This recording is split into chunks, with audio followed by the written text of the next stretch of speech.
Thank you so much. Thank you so much. Knock it off. We're going to be here a while. You know how I can go. First of all, I really want to thank my brilliant campaign staff. My campaign manager, Jeff Corliss, my co-chair, Tony Strickland, my campaign chairman, Lionel Chetwin. Lionel, come up here. Give me some love. Give me some love, Lionel. And his significant other, Superglow Gloria. My goodness. Ying Ma, communications director, Jennifer Alazieri. Took me a while to learn how to pronounce that, but I finally developed it. I hope I don't leave anybody out, the rest of my campaign stand. Deanne Tate. Where's Deanne?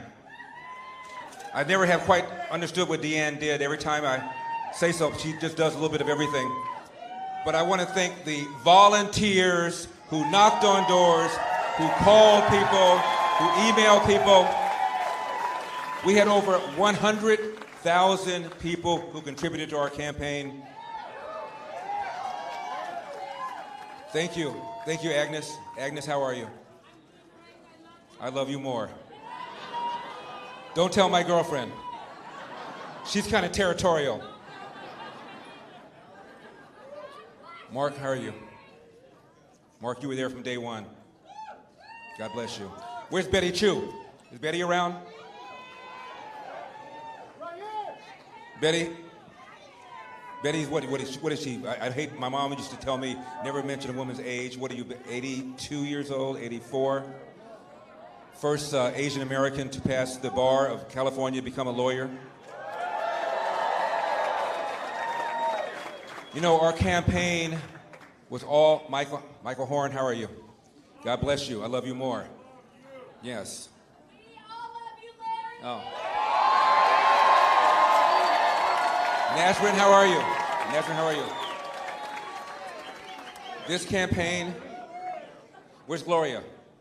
Where's Gloria Romero?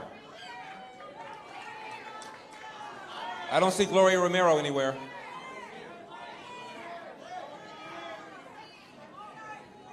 There she is, Gloria Romero. Gloria, let me say something about Gloria Romero. You know who Gloria Romero is. Gloria Romero is a Democrat. I'm hoping a recovering Democrat, but we'll see. She was the Senate Majority Leader. She crossed party lines. She's still a Democrat. Like my mother was still a Democrat. My brother was still a Democrat. I couldn't get them to change their party, but I got them to vote a lot more sensibly. Gloria crossed state party lines and supported my candidacy because of the issue of school choice. Because of the issue of school choice. As you know, my opponent, Governor Gavin Newsom, come on, let's be gracious. Let's be gracious in defeat. And by the way, we may have lost the battle, but we are going to win the war.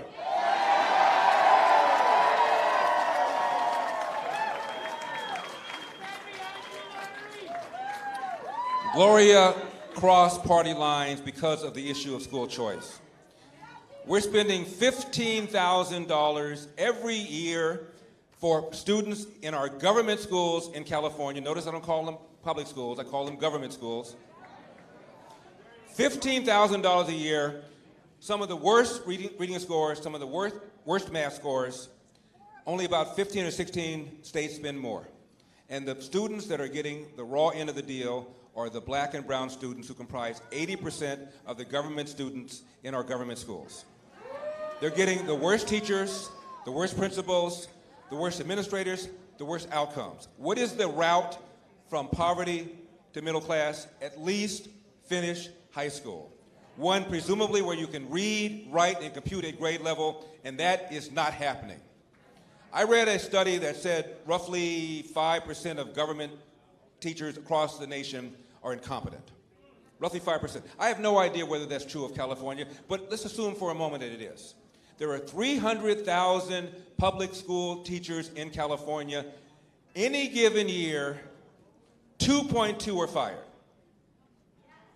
If it is true that 5% are incompetent, that means 15,000 are incompetent, 2.2 every year are fired. Again, I'm not saying that applies to California, but assuming it does, imagine if that applied to cops in LA. I'm in LA. 10,000 force, assuming 15% were incompetent. Talking about 500. 500. Doing what? Planting evidence? Engaging in racial profiling? Using excessive force? We wouldn't put up with it. We'll put up with 15,000 incompetent public school teachers. That is why Gloria and I support school choice. So the money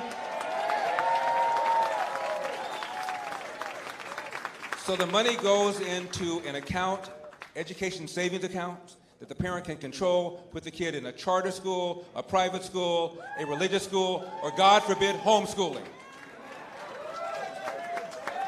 The reason we started this campaign is because this man, Governor Gavin Newsom, was sitting up there at the French Laundry restaurant with lobbyists who contributed to his campaign, with the people who drafted the mandates that they were violating by not wearing masks, by not engaging in social distancing, while telling you to do it.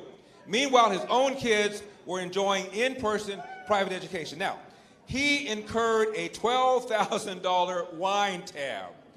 No, I don't know what they ordered, but I bet you it wasn't Mad Dog 2020. Crime up. Crime up. 41% in LA, and I'm talking about shootings, homicides. Under this governor, 20,000 convicted felons were released early. What could possibly go wrong? The other day, former Senator Barbara Boxer was mugged in Oakland. You're not cheering for Barbara Boxer being mugged, are you? This is a rough crowd. It's a rough crowd. Also, I wanted to give some love to Arnie Steinberg. Arnie Steinberg, my strategist. Arnie, you were brilliant, absolutely brilliant. Also, Jenny Sand is here. Jenny, without you, I probably wouldn't have run. Jenny Sand, Pastor Jack Hibbs.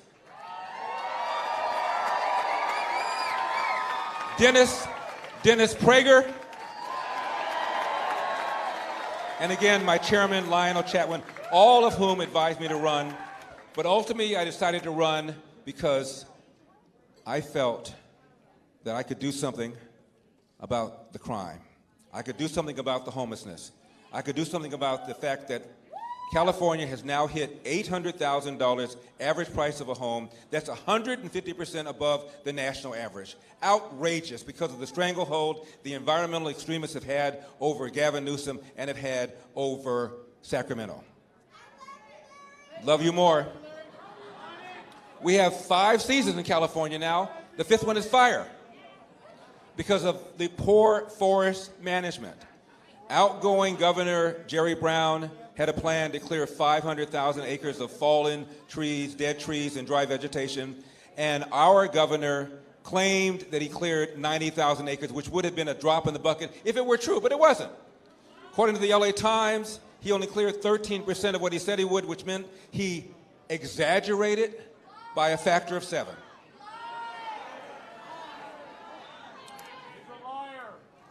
You know, before the pandemic, half of all 3rd graders in our government schools could not read at state levels of proficiency. Half. And those levels are low. Math scores even worse. 75% of black boys could not read at state levels of proficiency. Math scores are even worse. Because I care about this, I've been called the black face of white supremacy.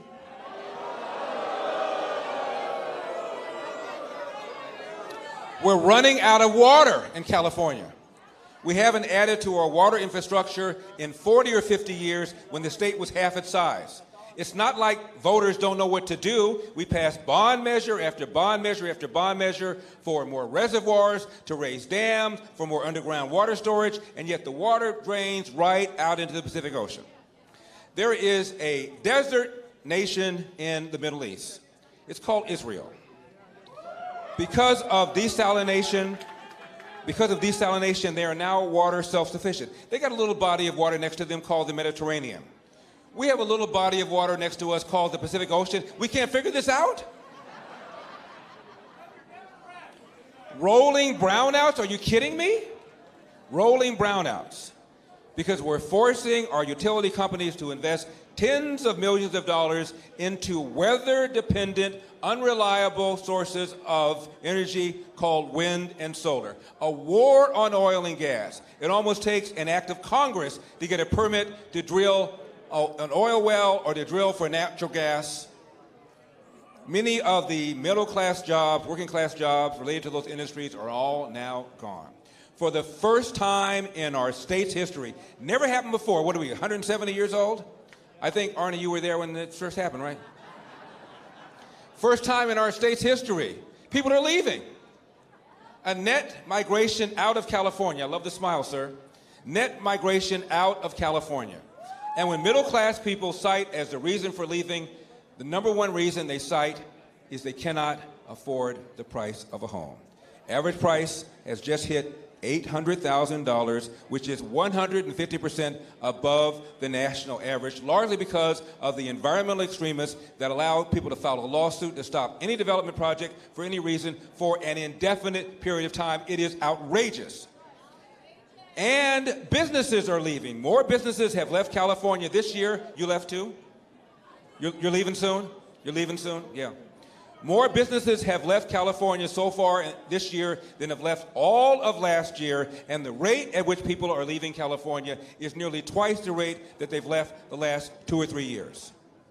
There's a magazine called CEO Magazine. You know, I've mentioned that magazine. It's been around for 17 years. 17 years. They've asked CEOs, which is the worst state in which to do business, based upon taxes, based upon spending, based upon the power of the public sector unions, based upon whether or not the state has a pro-business or an anti-business attitude. For 17 consecutive years, California has been determined to be the worst state in which to do business. Now, nobody cares about millionaires and billionaires, to quote Bernie Sanders. Highest state income tax in the nation, 13.3%. There are 40 million people living in California. 1% pay half of the state income taxes, and the state income taxes are the largest source of revenue. 1% account for half of all the state income taxes. So when a millionaire or billionaire leaves California, he or she is taking that massive tax base with them, leaving less money for the things government is supposed to do. This is what we're facing. Rising crime. Declining quality of our public schools. Shut down the state to the point where 1/3 of all small businesses are now gone forever. We've only recovered half of our jobs pre-pandemic as opposed to 2/3 of the rest of the nation because we're paying people not to work.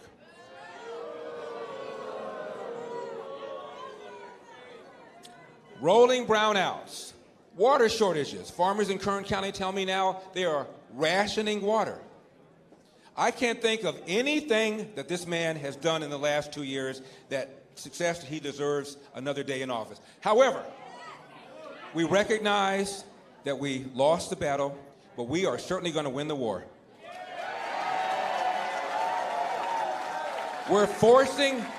We are forcing them now to pay attention to the problem of homelessness. We are forcing them now to do a better job on schools. We are forcing them now to do a better job on clearing our forests. We're forcing them now to do a better job about energy. We are forcing them now to pay attention to the things they should have paid attention to 2 years ago.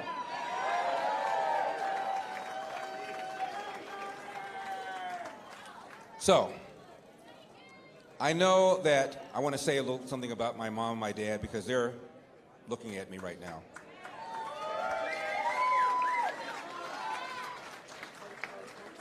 You know, my dad came here in 1945. Didn't have 2 nickels to rub together. 8th grade dropout who did not know who his biological father is. Cleaned toilets, full-time, 2 jobs. One for Nabisco brand bread and one for Barbara Ann bread. Saved up enough nickels and dimes to start a little cafe in an area of LA called Pico Union. Bought a house uptown in South Central that is now worth $700,000. I only mention that because it's still in our family, wonderful for us, but somebody who had an 8th grade dropout education, who worked 3 or 4 jobs, could not have a stay-at-home wife, as my dad did, educating 3 boys until the last of us went to middle school, could not duplicate that path because of the outrageous cost of living in California, largely driven by these environmental extremists that have had a stranglehold over Gavin Newsom and have had a stranglehold over Sacramento. We're going to turn that around. They're going to have to pay attention to that now. They weren't going to before, but now because of us, because of you, they're going to have to pay attention to that. So we have lost a battle, but we are absolutely going to win the war. Absolutely.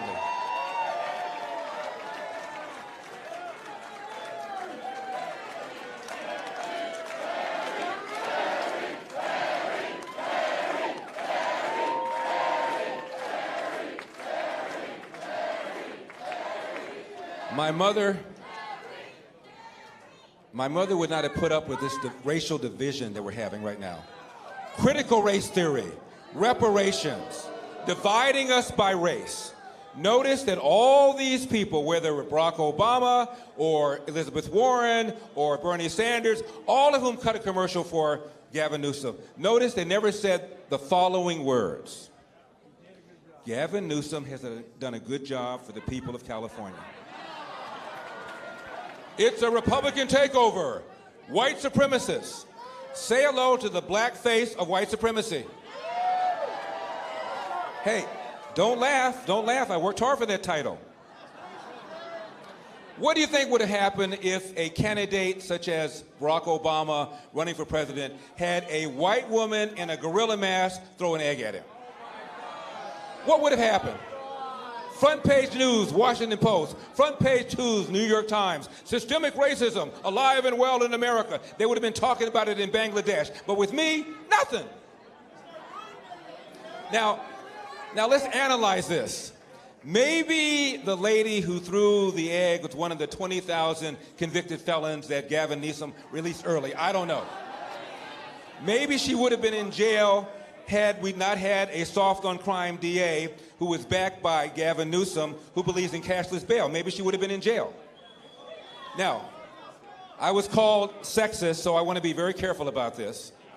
People have told me that this white woman had a gorilla mask. And I've said to my friends, how do you know it was a mask?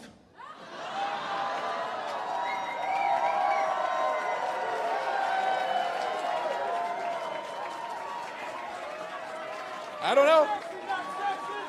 You know, and I have never suggested that anybody should vote for me because I'm black or against me because I'm black. I don't go there. As far as I'm concerned, after we elected the first black president, everything else after that is anticlimactic. Okay? Okay? But, front page article in the New York Times. It was negative, all about me, never once mentioning my race, that I'm black, never once mentioning that if I were to win, I'd be the first black governor of California. Now, I'm fine with that. I'm fine with that. But on the same page, equally long article about, quote, the first female governor of New York.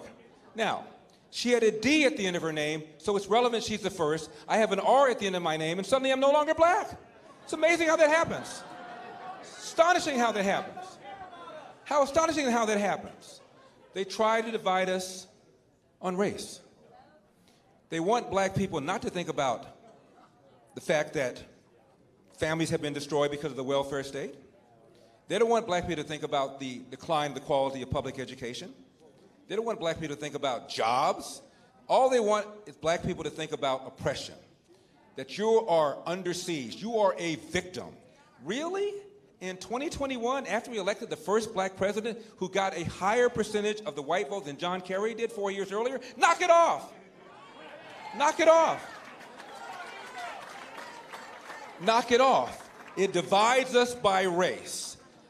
We believe in the dream of MLK, judging people by content of character, not color of skin.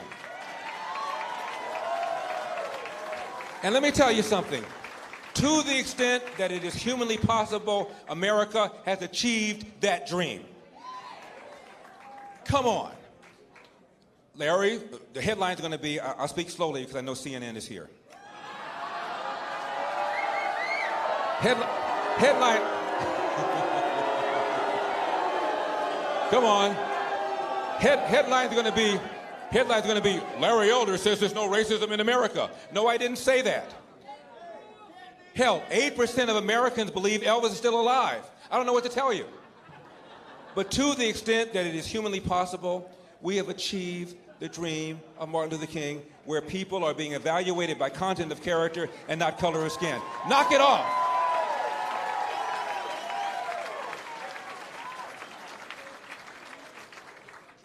Obama was running in 2007. He was running against Hillary for the nomination. Mitt Romney was running against John McCain for the Republican nomination, right? Gallup decided to ask which of these four candidates had the biggest hurdle. They asked Americans, what percentage of you would never vote for a black person for president? 5%. 2007. What percentage would never vote for a female president? 11%. What percentage would never vote for a Mormon, referring to Mitt Romney? 24%. What percentage would never vote for somebody who would be 72 years old when he became president, referring to John McCain? 42%. So Obama had a lower hurdle than these three white politicians. Knock it off. Knock it off.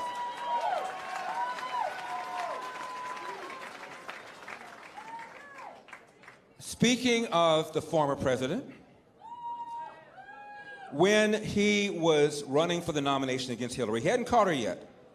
He was invited on 60 Minutes. And Steve Croft, the correspondent, said, Senator, if you don't get the nomination, will it be because of your race? And I'm at home by myself. Nina wasn't there. And I said, let me see what this man says.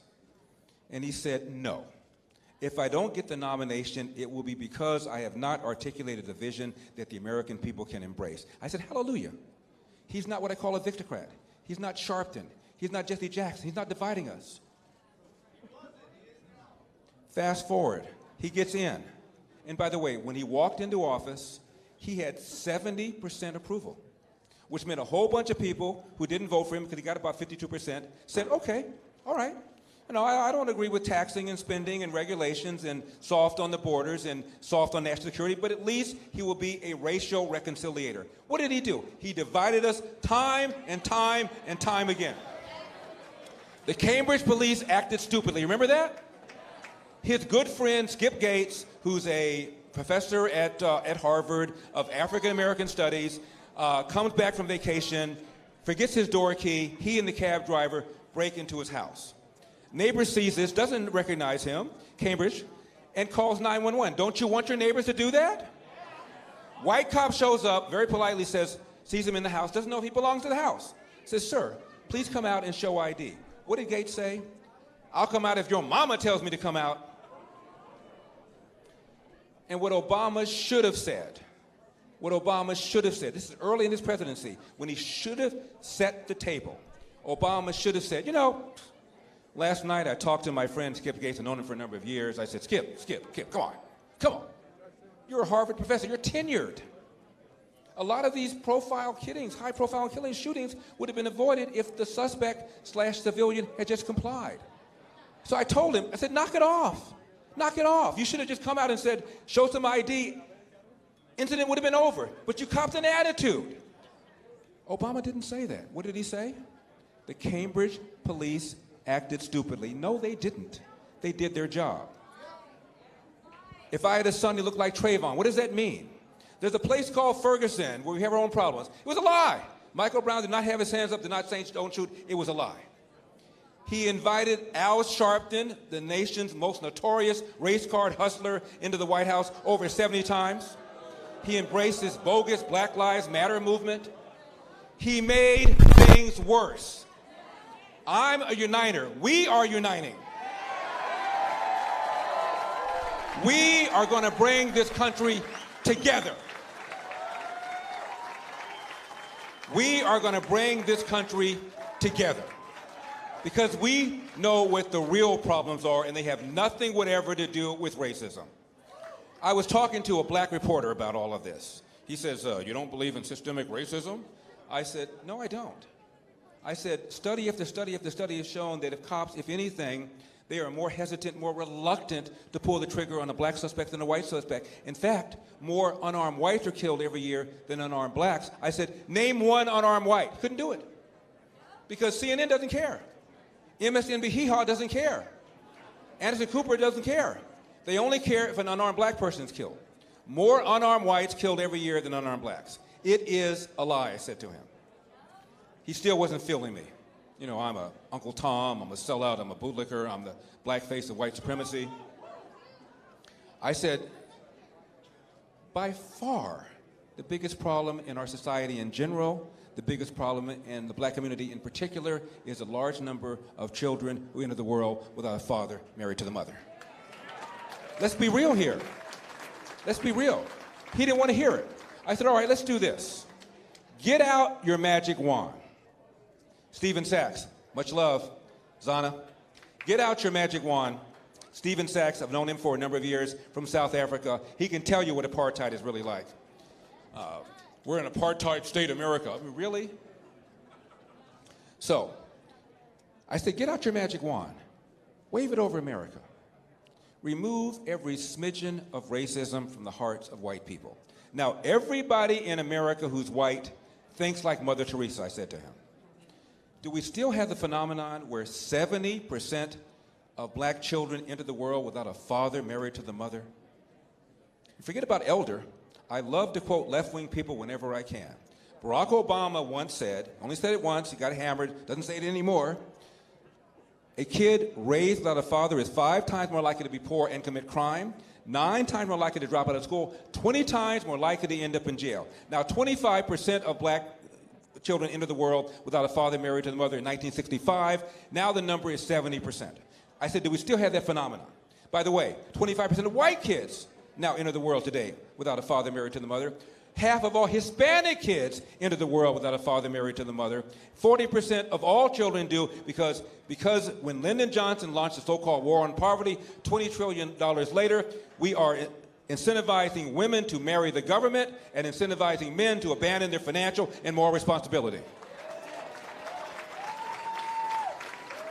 And I said to him, after you wave this wand, do we still have the situation where the #1 cause of preventable death for young white men is accidents, like car accidents or drownings, whereas the #1 cause of preventable death for young black men is homicide, almost always at the hands of another young black man? Do we still have the phenomenon, I told him, where of the 15,000 annual homicides every year, half of the victims are black, even though blacks are only 13% of the population? Do we still have that phenomenon? Do we still have the phenomenon where a young black man is 8 times more likely to be killed than a young white man? I said, if the answer to that series of questions is true, then I submit to you that systemic racism is not the problem and critical race theory and reparations are not the answer. Knock it off. Knock it off. Our movement is about bringing people together and dealing with the problems that we have of crime, of homelessness, of people leaving this state because of the high cost of living, because we have the highest state income tax in the nation, because we have high regulations, because we're not managing our forests properly, because we're not managing our energy grid properly, and we are not investing in our water infrastructure. These are the kinds of things that we're going to deal with. It's not about race. Knock it off.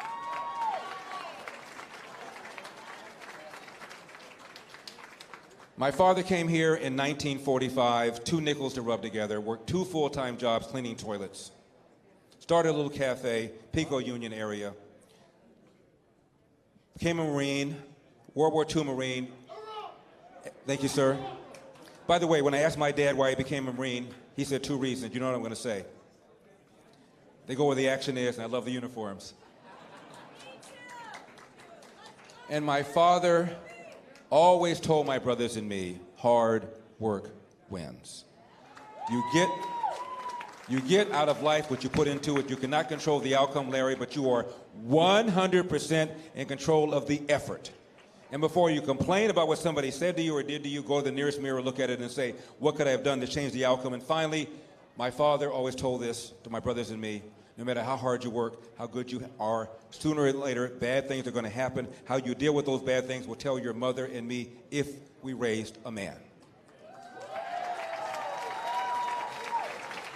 And every day, I try to please my mother and my father by trying to convince them that they, in fact, have raised a man.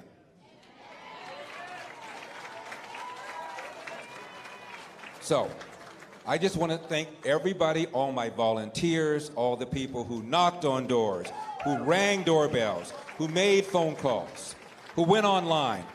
I want to thank my wonderful campaign staff. I have been a politician for all of 7 or 8 weeks. How am I doing?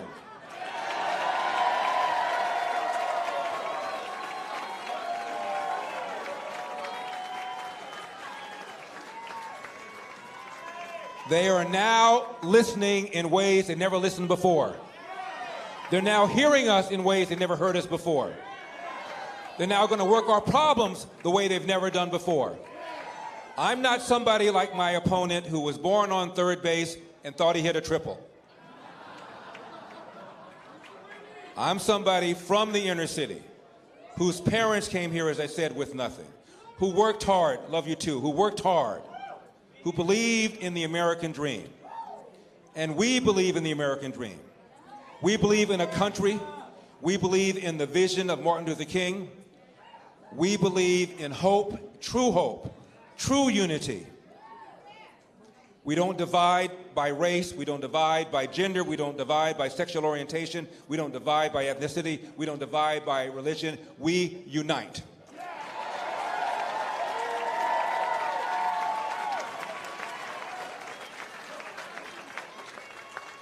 My opponent referred to this recall as a move to take over California by white supremacists. Do I look like a white supremacist? Now, when you consider, we don't blame, we don't finger point, we don't roll like that. But when you consider we were outspent by a factor of 5, 6, 7 to 1, I wasn't running just against Gavin Newsom. I was running against the left-wing media. I was running against a newspaper, the LA Times, that referred to me as the black face of white supremacy. I'm running against a newspaper that called me everything but a black David Duke. I'm running against a media that serves as a public relations bureau for the left. And we still scared the bejesus out of them.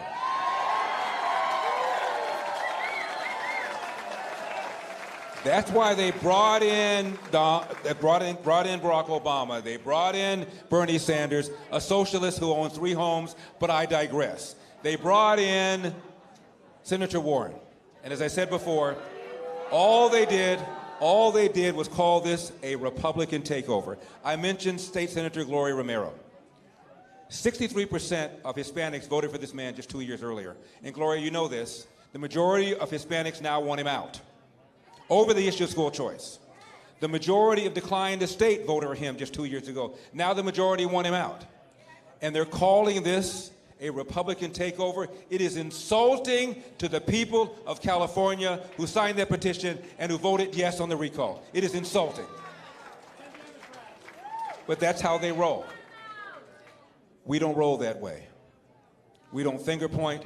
We don't blame, we roll up our sleeves, we get back to it because, as I said before, we may have lost the battle, but we're sure as hell going to win the war. Finally, let me leave you with this. I want to thank all of the religious leaders who back me. Pastor Joe Pettick of Huntington Hills, Pastor Jack Hibbs, Chino, Pastor Joe Franklin, Fresno, Pastor Paul Chappell, Lancaster. Hope I'm not leaving anybody out.